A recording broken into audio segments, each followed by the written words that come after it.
If you're just joining us, this is the 21st show. I'm Brian Mackey. We're going to shift the focus of our conversation now to harm reduction. What exactly is it? Why does it matter? And what do efforts at harm reduction look like in different parts of the state?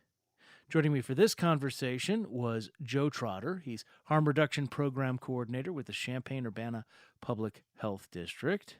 And Chris Schaffner, Executive Director of JOLT, a nonprofit organization focused on overdose prevention and harm reduction based in Peoria. Again, we first broadcast this conversation in January. Let's listen to it now. So, Chris, I want to begin with you. There may be people for whom the concept of harm reduction is new. So, in a nutshell, what does that mean? Sure. Harm reduction isn't new. It's not a new concept. Every human on this planet practices some form of harm reduction. If you put sunscreen on when you go out in the sun, you're engaging in harm reduction. If you wear a seatbelt while you're in a car, you're playing harm reduction. This isn't a new idea. It's not novel. It's just we're taking those same principles and applying them to people who are engaged in behaviors that have some potential harm involved, and working to help them reduce those harms. So, getting specific about this means providing clean needles, Narcan. Say more about what it Yeah. means. Yeah, go ahead. So I think in our world, when we look at some of the principles that are central to harm reduction, we accept, for better or for worse, that licit and illicit drugs are just a part of our world, and that sometimes people choose to use them. They always have. They probably always will. And as a result of that, just because someone does that doesn't mean they don't deserve to experience harms. So we work with them in really pragmatic ways. I like to talk about harm reduction through kind of two lenses. One is harm reduction with a capital H&R, and that looks at things like social injustices and bad drug policy and racial inequity and social determinants that create vulnerabilities from which people develop problematic substance use behaviors. But then also through a very pragmatic lens, and that's where we work on overdose prevention, naloxone distribution, drug checking like fentanyl test strips, FTIR drug checking machines, syringe access programs, and then for those folks who are interested and ready, linkage to other services. So that might be substance use treatment, might also be housing or employment or mental health support. So it really takes kind of a holistic approach to addressing the individual and their needs. But we also believe that harm reduction should never be coercive. I fundamentally disagree with the idea that we need to start plucking people off the streets and forcing them into treatment settings for a lot of reasons. And that goes contrary to the ideology behind harm reduction is that people have self-determination and agency, and they need to be equipped with tools to empower them to take better care of themselves. And that's what harm reduction really does. I want to put a pin in that aspect of the conversation and come back to that a little later on. I do want to ask you, though, because you mentioned one of the things you mentioned is test strips for fentanyl. This has gotten a lot of attention in the last few years. But given what we've heard yesterday on the show and even earlier this hour of how prevalent fentanyl is, I wonder, is that even, how important is that still? If fentanyl is in almost everything on the street these days? Well, I think that's a myth. When you look at the drug checking data done by harm reduction programs, not hyperbole from law enforcement drug checking, when you look at harm reduction, fentanyl is in a great deal of products out there, but it's not in everything. So I think people need to be able to distinguish between a substance that they're consuming that has fentanyl in it and one that doesn't. Because what we find is that when people are empowered with that knowledge and the ability to test, they make safer choices in how they consume, if they even consume at all. But we're always combating misinformation. Like fentanyl and cannabis is not a real issue. And there's a lot of scientific reasoning for that. So, we're hard pressed to find heroin on the streets. But most of our meth is not adulterated with fentanyl. We just largely see fentanyl, right? And that's what it is. People need to know the press pills, yes, they're a thing, but they're not the main thing. So people just need equipped with resources so that will empower them to know what they're doing so they can make informed decisions. And that's what we try to do with our testing. Joe Trotter, I want to bring you into the conversation now with the Champaign-Urbana Public Health District. Champaign County has been ahead of the curve, I think, in offering needle exchange services for many years now. That is specifically aimed at reducing the transmission of viruses like hepatitis C, for example, among people who use intravenous drugs. I wonder how people react when they find out that, a government employee, a health department guy, wants to give them supplies like needles and fentanyl test strips. Sure. Yeah, it's often surprise. I have a lot of clients that say like I've never had a conversation like this before. When I'm giving them the supplies that they need and talking to them about their drug use and going into specifics of their drug use of like what type of tourniquet do you use? How do you clean your arm beforehand?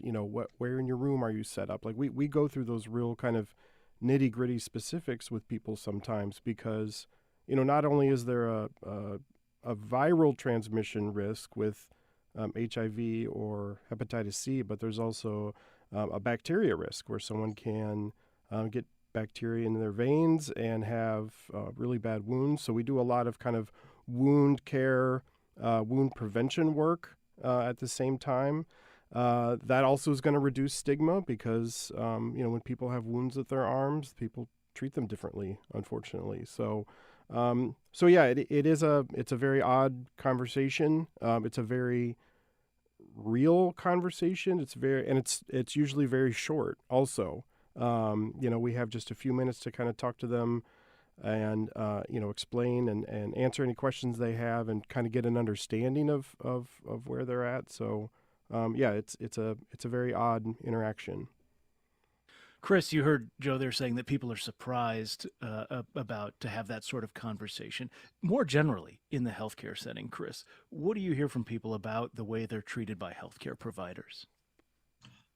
Our people largely avoid healthcare settings whenever they need to, because of the fear of stigma, whether it's real or perceived. There's stigma. I worked in healthcare for years as a paramedic. I worked in emergency rooms here locally. I ashamedly participated in that type of cultural dialogue when I worked there in the 90s, and learned better. And once you learn better, you must do better. But our folks largely avoid healthcare settings altogether for that same reason.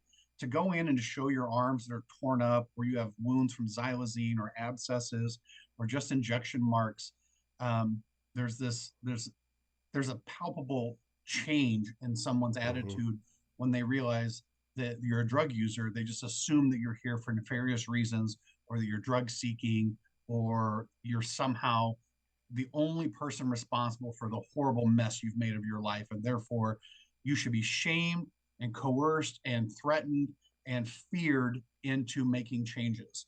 And so they avoid it altogether. When they engage programs like Joe's and ours, and they realize that we have normalized conversations where we normalize this behavior in a sense that it removes stigma, that they begin to trust us and open up more and more and more. And the more open and honest someone is, the more we can help them explore different ways of navigating the life that they have. And what's really ironic and not intentional, Mhm. um, but the outcomes are almost always better. People who engage in harm reduction services Mhm. that are non coercive and non judgmental actually are 5 to 8 times more likely to seek out some type of recovery on their own. All right, And that tends to we're be gonna have more to pause the sustainable. conversation there, and we will continue this after a short break. This is the 21st show.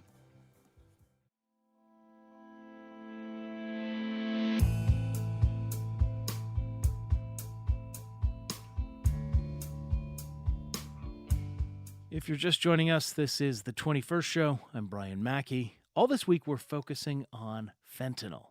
Today, we've heard about addiction, recovery, and treatment.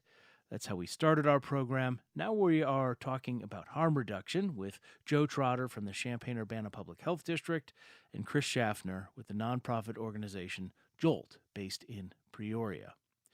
We originally broadcast this series of conversations in January, so obviously our show is on tape today, but let us know what you think anytime by emailing talk@21stshow.org. I want to talk about Joe. Let me ask you about this because I've read where people can be really conflicted about harm reduction. Right? I think it was NPR had a story about a mother who had lost her daughter to substance use and went into this work of harm reduction, and then had grieving family members confront her Hmm. about enabling their kids overdose, for Yeah. example. How do you respond to that? Yeah, it's a very common misconception that people think that harm reduction programs enable drug use. Drug use is going to happen whether a harm reduction practice is there or not. A harm reduction practice goal is to make sure that people can stay safe while they're using the drug. When harm reduction practices are not there, then we see increases in viral transmission of HIV and hepatitis C. We see increases in overdoses, and particularly overdose deaths. We see increased ER visits with abscesses and wounds. So yeah, it's a very common misconception that people think that you're enabling someone to use drugs or abdicating on their behalf to use drugs, that's not our intention. Our intention is to try and help someone stay safe today, tomorrow, maybe the next few days. We don't have this like enormous lifetime goal of this long-term lofty goal of trying to dramatically improve someone's life. That's not the goal of harm reduction. Harm reduction is not harm removal. We're not trying to stop someone from harming them. We are trying to help them make an informed choice about their drug use. And so sometimes it's very, very little small things that people need. I get these really bad wounds on my arm. How do I prevent those? Well, let's make sure you have an alcohol pad to clean your arm before you use a drug. Very, very simple, a very easy technique, but dramatically improves that person's livelihood. Which is really the goal of harm reduction is very simple. Joe, I also want to ask you about this idea. Anyone in Illinois could set up a needle exchange, right? Yeah. And receive, you get legal protections for carrying large quantities of drug paraphernalia, which might be a problem with law enforcement otherwise. Sure. But yet these don't exist everywhere. Why not? It's hard to fund them. They do take a lot of money to stay active, it's talking about supplies. There's a lot of supplies, a lot of tangible things that you have to purchase to give to people that they need it. So the syringes cost money, the alcohol pads cost money, all the little quote unquote paraphernalia that people get, all of those cost money. So that's not cheap. And so it is very hard to find a reliable funding source for harm reduction programs in the state. It's gotten a lot better in the past, even in the past 5 years. It's gotten a lot better for programs like ours to exist. I'm not saying it's easy, and Chris, I'm sure can talk about that too. We could probably have a whole other show dedicated to how hard it is to keep the lights on and keep the bills paid for programs like ours. So yeah, I mean, anyone can do it. You don't need anyone's permission to do it, but it doesn't mean that the work's not easy, and that it doesn't mean that there's always going to be money available to keep the work active. Well, let's get into that then. It's a good segue because, Chris, there is a lot of new money flowing to state and local governments to help with the opioid crisis. Billions of dollars from these legal settlements with the Sacklers and their Purdue pharmaceutical companies that perpetuated this crisis. We're going to talk more about that specifically on Thursday's show this week. But are you helpful about this influx of cash? I'm cautiously hopeful. We're already seeing evidence that this money is being co-opted by large healthcare systems, and that most harm reduction programs are not embedded in health departments. They're small, standalone CBO nonprofits like mine, and so often we don't have the grant writing capacity, we don't have the staffing, we lack funding, and so being able to access that money is a challenge. So I'm cautiously hopeful, but what we were finding is that whenever there's large sums of money, there's always somebody there that's trying to get their hands in that pot too, that doesn't necessarily have the same agenda that we do. And given that we're harm reductions on the front line, we're the ones that are distributing naloxone, we're the ones working with people who are at highest risk. I think we need the lion's share of that funding so that we can build out a more a robust harm reduction statewide network where we can engage people who use drugs and services. I want to get into something we sort of hinted at earlier, and this relates back to something we talked about yesterday on the show. Chris, you've talked about harm reduction being a way to build power, collective power, with people who are marginalized, to empower them. Yesterday on our program, though, the journalist Sam Quinones, who spent 15 years covering the opioid epidemic across 2 books, he argued that the fentanyl and meth that dominate today's drug use, it really robs people of the agency they need to opt in to recovery. This is a compassionate response, leaving people on the street to say, well, whenever you're ready, just let us know, or we're going to come by endlessly and ask you, and you can keep on saying no, and eventually we hope you'll say yes one day. Those people will die. You do not have the time to develop the readiness before meth drives you mad, basically crazy, and fentanyl kills you. And that's why I think ideas that made sense in another era are now not making sense when the drugs on the street are fentanyl or meth in these profound potency and enormous quantities that we're seeing. So his argument is nuanced. There's a piece in the Atlantic magazine. We link to it on our website. You can read that if people can read that if they want. But he basically thinks it's more compassionate to use the power of the law to compel people into detox, because these chemicals in particular won't let them do it on their own. Chris, what do you think of that? I think that's fundamentally flawed and dangerous ideology. I think Sam is problematic and contributes to the growing overdose epidemic that we have, and he should be held liable for it. All he's calling for is more of the same of what we've always done with the war on drugs, which is just fear mongering and criminalizing people who use drugs and forcing them to do things against their will. I don't see that here on the streets. Working with people who are at highest risk, I don't see that. What I see is when people are empowered with education and resources and a compassionate, non-judgmental approach, they begin to make incremental changes. The problem isn't the drugs. The problem are the drug policies that create the risk. Fentanyl is used every single day in clinical settings, and there are controls in those settings that make it safe to do so. But those controls don't exist outside of a clinical setting, and that's where the harm is. The drugs are dangerous on the street because it's unregulated. The controls of safety and delivery are non-existent because of the laws, and the stigma still exists, and that drives people further underground. I mean, there's studies now that show whenever there's a large drug bust by law enforcement where they remove a known supply from a community, that overdose fatalities increase significantly in the next 2 weeks following that drug bust. We can no longer rely on law enforcement and the criminal justice field to address this public health crisis. We need to extricate law enforcement and the criminal justice system from this altogether, because they are the ones that are driving the overdose crisis to begin with. And just to be fair to Sam, I think his argument would say that, no, you can't just go back to the 80s and the war on drugs. You really need to bring a much more, compassionate form of treatment into this as well. But Joe, what is your perspective on this? Well, I think it does start with compassion. I didn't hear a lot of compassion in Sam's quote, and I know it's only a snippet there, but it really does start with we need to realize that people should have the freedom to do whatever they want to do, which means they should have a freedom to use something that can hurt them. We had an era called Prohibition where we said, you can't, alcohol is illegal and you can't drink it anymore. And what did people do? They kept drinking it. They found a way to use it. People are going to continue to use drugs. We can't stop that from happening. We don't need to stop that from happening.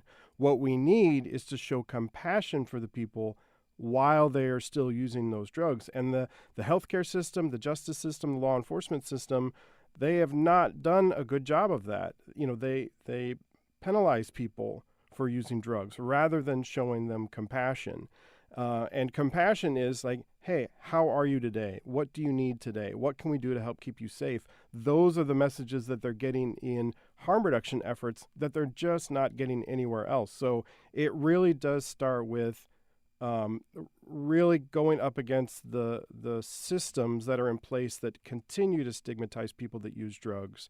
And the systems are only ready to accept them when they say they want to stop using, and that's failure in my mind. You need to be able to say, like, you can continue to use your drug and still come to the ER and get the best form of health care possible to you. Everybody deserves that, regardless of their drug use or not drug use. This is probably going to be the last exchange we'll have time for, but I do want to talk about the next frontier of harm reduction. And Chris, going beyond needle exchange, there are places trying what are called supervised injection sites.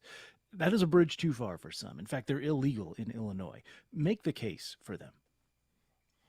Yeah, when we criminalize drug use, people use in isolation. It doesn't stop drug use. So that just people use in isolation. And when people use in isolation, they die because there's no one there to address any adverse events that occur while they're using. So again, just like I said about hospital settings, when people are given fentanyl in that setting, we control the dose. We know the purity of the medication. It's medical grade. It's delivered in a sterile and safe way. And there are people who are trained to monitor for adverse reactions, and they can respond immediately. And because of that, we don't have an overdose crisis in healthcare settings. We do on the streets. So an overdose prevention site or a safe consumption site is literally just, we have trained staff who can respond to an overdose while somebody is using under a watchful eye, because that's the humane thing to do. Mm-hmm. Because what I do agree with Sam is people are dying out there on the streets, but they're dying because of bad drug policy and because of shame and fear of stigma. And if we can remove that and watch them and provide them medical care that they need, we will not only save lives, we're going to be more likely to engage people in more holistic services that can help them and benefit them and benefit our community as a whole. Chris Schaffner is executive director of JOLT, which is a nonprofit organization based in Peoria. Joe Trotter is harm reduction program coordinator with the Champaign-Urbana Public Health District. Chris and Joe, really interesting conversation. Thank you for being with us today on the 21st Show. Thanks for having us. Thank you.